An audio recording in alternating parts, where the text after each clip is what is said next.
Baik, assalamualaikum warahmatullahi wabarakatuh. Sebelumnya perkenalkan, nama saya Muhammad Azharil dari Poltekkes Kemenkes Jambi, jurusan D3 Farmasi.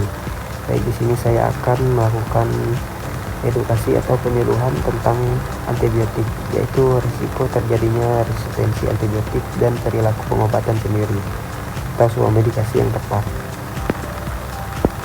Mungkin banyak bapak ibu sekalian yang menggunakan antibiotik yang tidak tepat, yaitu biasanya membeli antibiotik sendiri tanpa resep dokter, lalu memberikan antibiotik pada orang lain dengan gejala yang serupa, lalu menghentikan antibiotik sebelum habis walaupun gejala yang membaik, lalu jadwal minum yang tidak tepat, lalu menggunakan sisa antibiotik di rumah atau mengikuti rekomendasi non-profesional dari teman atau keluarga yang bukan pada ahlinya. Kita langsung saja ke pembahasan antibiotik. Perlu kita tahu apa itu antibiotik. Antibiotik adalah obat yang digunakan untuk mengobati infeksi yang disebabkan oleh bakteri, bukan virus. Lalu apa bahaya antibiotik jika kita tidak? Lalu apa bahaya penggunaan antibiotik yang tidak tepat? Yaitu yang pertama, resistensi tentunya. Lalu infeksi berulang. Kita harus tahu, resistensi antibiotik itu adalah bakteri yang menjadi kebal terhadap antibiotik, membuat infeksi lebih sulit untuk diobati. Lalu apa dampak terjadinya resistensi antibiotik? Yaitu infeksi lebih sulit diobati, yaitu antibiotik yang resisten tidak dapat membunuh bakteri penyebab infeksi, sehingga bakteri akan terus berkembang biak. Lalu pilihan pengobatan yang terbatas. Dokter mungkin harus mengobatkan antibiotik yang berbeda, yang mungkin lebih langka, lebih mahal, dan memiliki efek samping yang lebih berisiko bagi pasien. Lalu perawatan yang lebih lama. Infeksi bisa menjadi lebih serius dan membutuhkan perawatan yang lebih lama, termasuk rawat inap yang lebih panjang. Tentunya akan meningkatkan biaya pengobatan.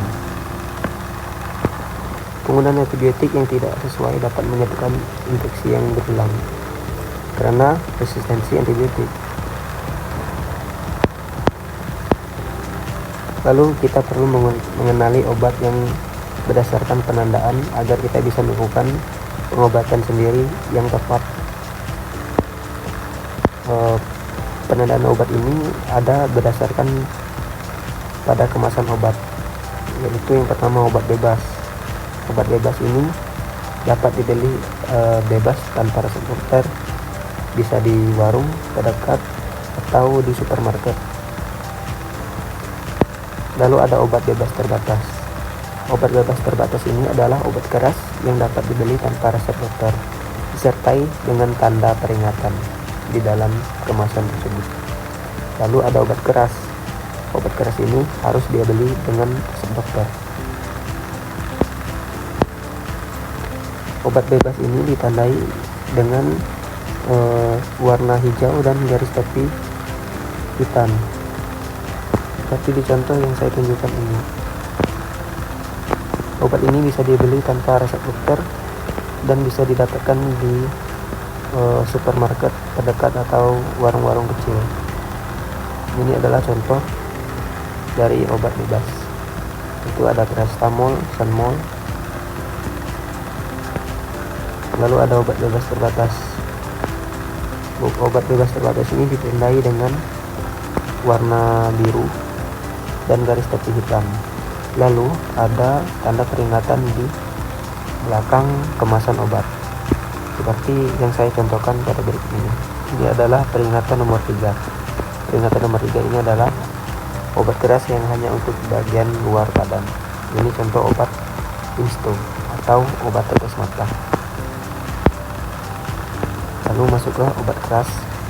Ini adalah contoh obat keras, yaitu amoxicillin, ditandai dengan logo K dan warna merah dan garis tepi hitam.